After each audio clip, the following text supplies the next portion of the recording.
My own people hunt me, but I am gnawed by an even greater torment. You. Hi, it's Double1975 and welcome to Nipsy Does Honor Mode episode 32, and today I'm raiding the Toll House. This was basically an episode of looting, so I cut all that out. The only fight I got into is with the Toll House golden woman thing, but what I did was send all my money back to camp just before starting the fight, and yeah, I was surprised how little money I actually had, only about $5 grand, but then I've got so much stuff to sell. My camp is absolutely rammed full of stuff, so I do need to spend some time clearing out and making use of the vendors, because yeah, I've got so much stuff on me. But yeah, she's dangerous when you've got money you're carrying on you. If you're not carrying any money, she doesn't do that much damage.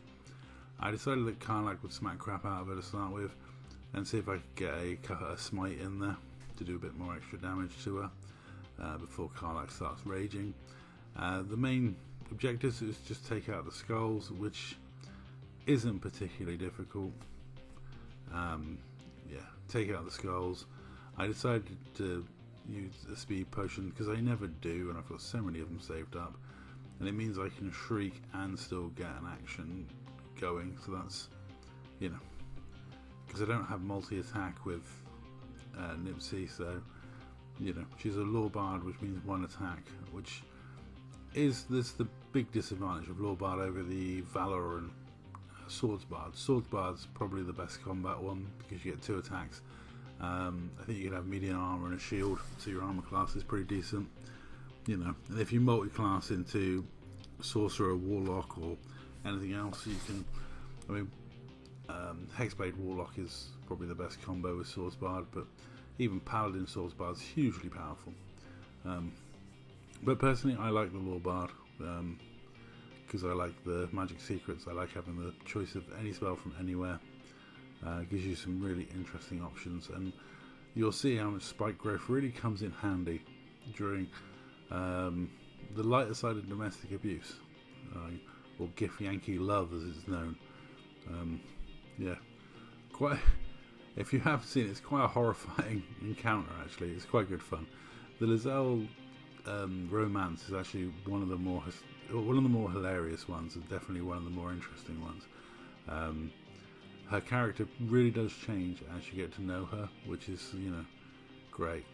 You do have to avoid the explosives, but ultimately, this fight it's not difficult. I did want a Thunder Wave, but unfortunately everything's really close together, so I settled on just Eldritch blasting stuff. You know, Thunder Wave would have been fun, but yeah,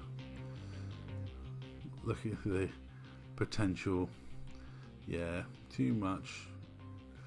So just stick with Eldritch blasting with the extra thunder damage from Shriek, and you know, that's the whole support element of Nipsy in one there. And as you see, even Lizelle's getting that extra bit of thunder damage in, and yeah, that makes. I mean, she's already very potent with the amount of damage that she does, and yeah, everything getting extra little bit of thunder damage, everything getting a little bit of buff from everyone else. You know, Shadowheart negating their attacks by the orbs, which give them minuses to hit, etc. Yeah, this game is all about building up those synergies, getting your team working together. You know, in D&D, if you can work in a party and, you know, work out a way of some teamwork, that's when you start doing stupid attacks and silly damages, because, you know, you can really work together to exploit the opponent's weaknesses. And it works really well in this little combo I've got going here, because, you know, I've got a bit of everything, some really handy support spells, a very powerful healer, and 2 warriors that really do just put out some massive amounts of damage with the help and support of the bard and the cleric to up their abilities and give them more chance of hitting and damaging. I did take some serious damage there, so and I think Lizelle got paralysed, so it wasn't. I didn't have everything my own way, you know. It's not that easy all the time. So I did decide to give Karlach a little bit of healing, but you know, she's definitely smacking the shit out of stuff, which is great. And as soon as you do this, it kind of rebalances everything. Look at the amount of healing. Life clerics are just so OP. But yeah, a bit disappointed with the proddy, but eventually take it out. And as you take the heads out, it just makes her weaker and weaker and weaker. And that's what it's all about. And like the 3 extra attacks you get for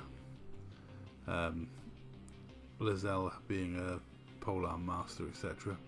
But as you can see, she's half the golden woman that she used to be already, and just zapping my way through her minions, and that's it. She's toast, really. But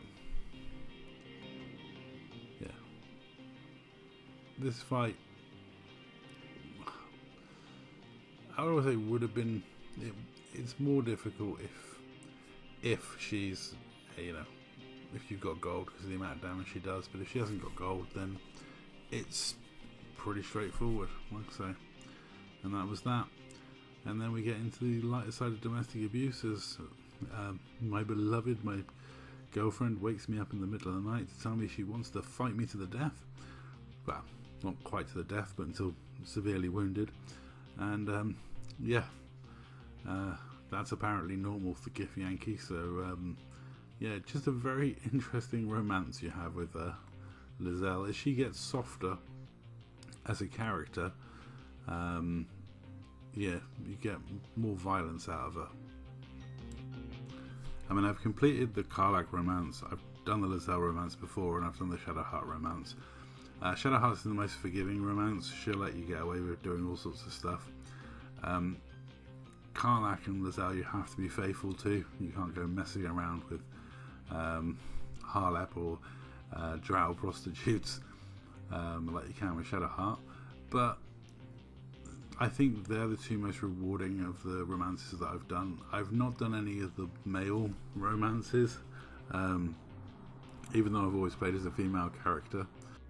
I probably will eventually do the male romances in this game, but I'm in no rush, especially with the bear.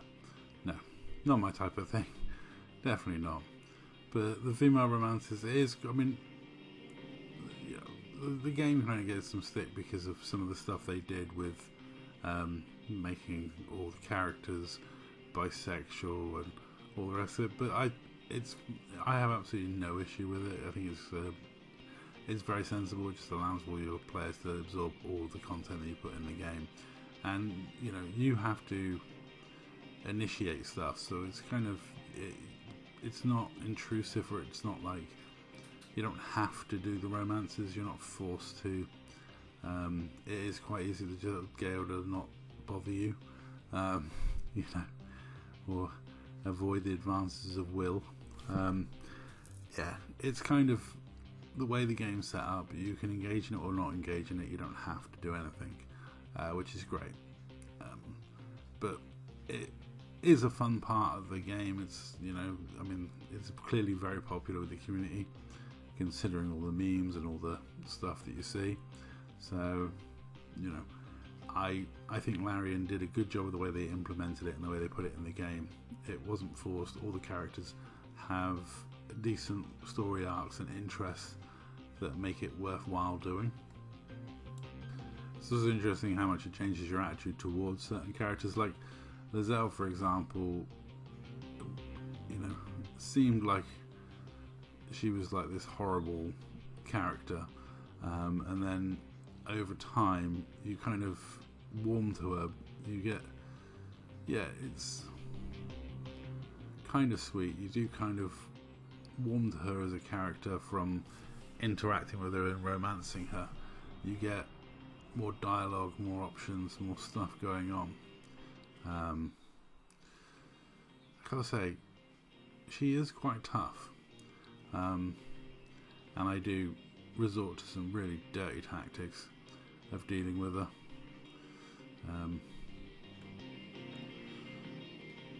But she's suffering now because the amount of effects that I throw out is quite good fun. And hide in the darkness. The darkness is safety. But certainly the plan was keep her at range, keep her off balance. Try and make it difficult because she does hit pretty hard. She does like all the little bits of damage. So this is one of the reasons why I'm using shock and grasp, because the great thing about shock and grasp is you can just walk away. Takes away their attack of opportunity, which when you're dealing with someone who's got polearm master, that's not a bad idea. But yeah, she's a lot less effective when she's at range. I know, I was very surprised at the amount of arrows of darkness she was burning through and using, and I'm not even sure why. They're not that helpful for her. So yeah, I was kind of surprised by that.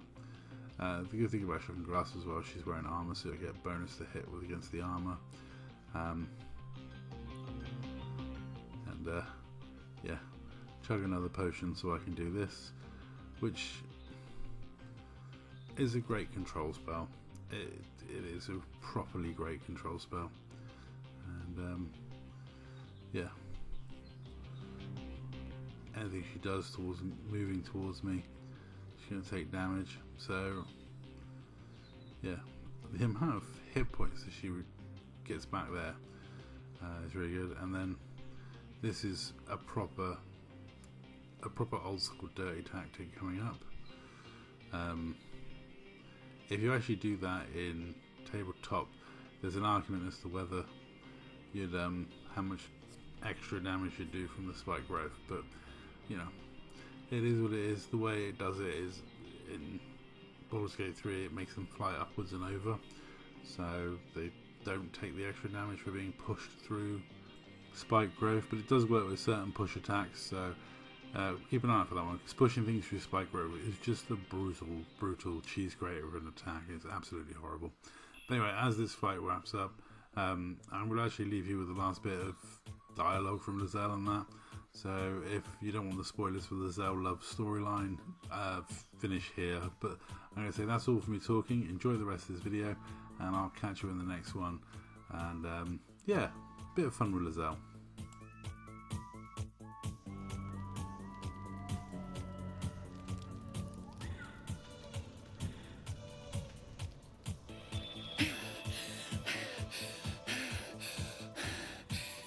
Incredible.